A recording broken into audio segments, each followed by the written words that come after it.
Turning each one of these elements of art words into a visual representation of what the word means. So for example, I'm just going to choose a single color for line. The first thing I'm going to do is trace over the line that actually makes the L, the I, the N, and the E. And that is a shape for the dot.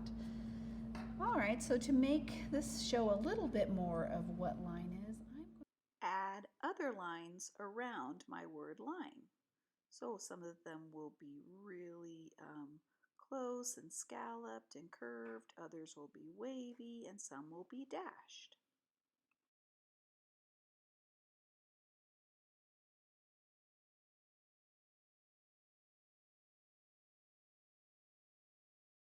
For shape, I'm actually going to demonstrate the definition. A shape is where you have a line that actually closes in on itself, and then you have an internal area that is called a shape. There are two kinds. There are geometric shapes, and there are organic shapes that you find in nature. So in shape, all my letters are shaped a little bit differently, but to further show my knowledge, I'm going to actually put shapes behind it. So I'm going to put a shape here behind the P.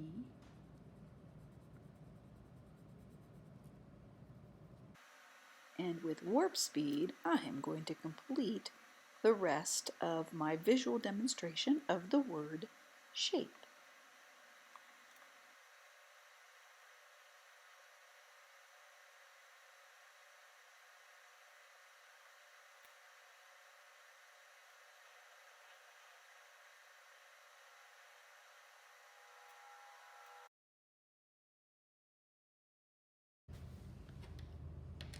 So form is an element of art that has height, width, and depth. So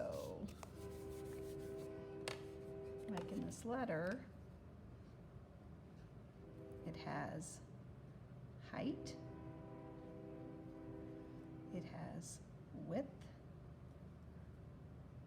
but it also has the third layer, which is depth.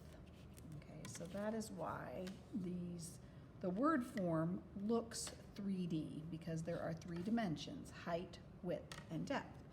So I think of a sculpture, I can think of a building. And again, with the magic of warp speed, here I go.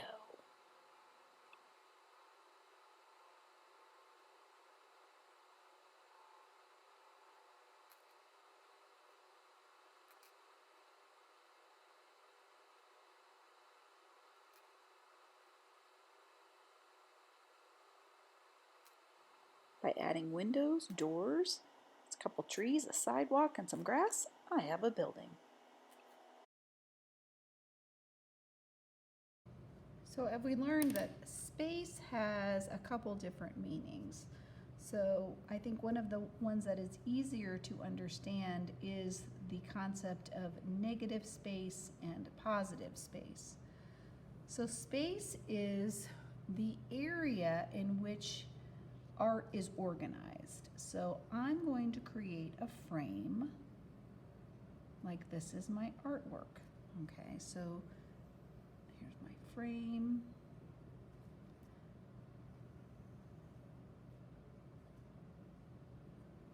And so inside my frame, I'm going to organize my space, and I'm going to simply create negative and positive space.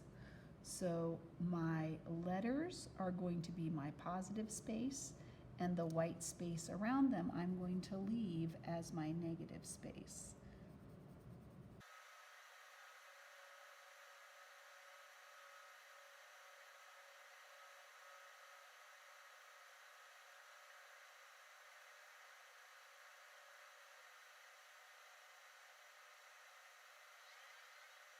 So I have positive space with the word space, and I have a white background. That is the negative space that fills up the rest of my art. So the second part of space is creating an illusion that some things in your art look closer together, look closer than others. So you do that by creating a horizon line, and I'm putting that behind my word space so that it looks like the word space are, the letters in the word space are really big and they're sitting on a hill, kind of like the Hollywood sign in California. As I continue to add a background with mountains and a sky, I fill my entire space, also giving you the illusion that there is something real sitting on that grass.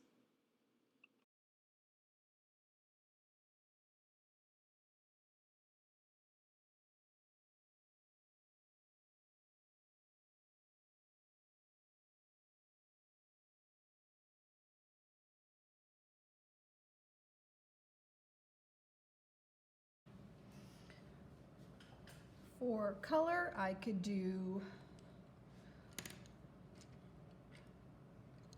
the colors of the color wheel. I could do warm colors. I could do cool colors. I think the best example would just be to add the colors of the color wheel. So using warp speed, here we go.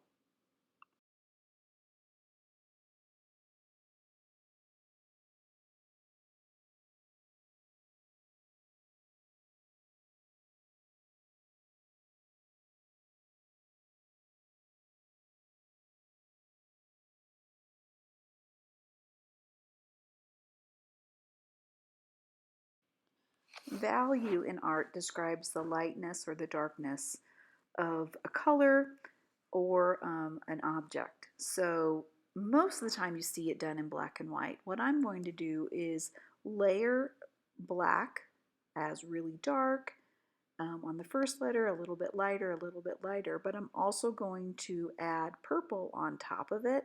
So you'll see how the black underneath makes that purple look darker, and then it starts to get lighter as you get toward each letter of the word value, and then the E is going to be really light because I'm going to let a lot of the white paper show through.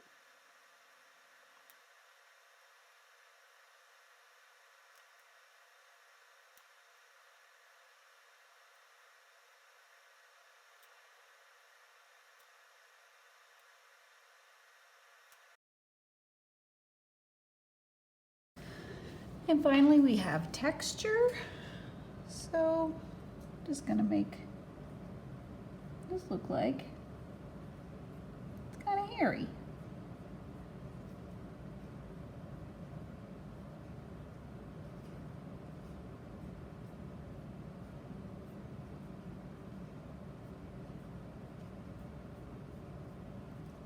Texture is where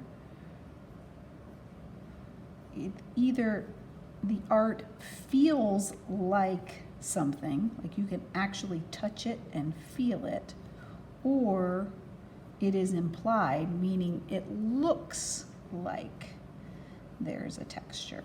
So there's real texture and implied texture.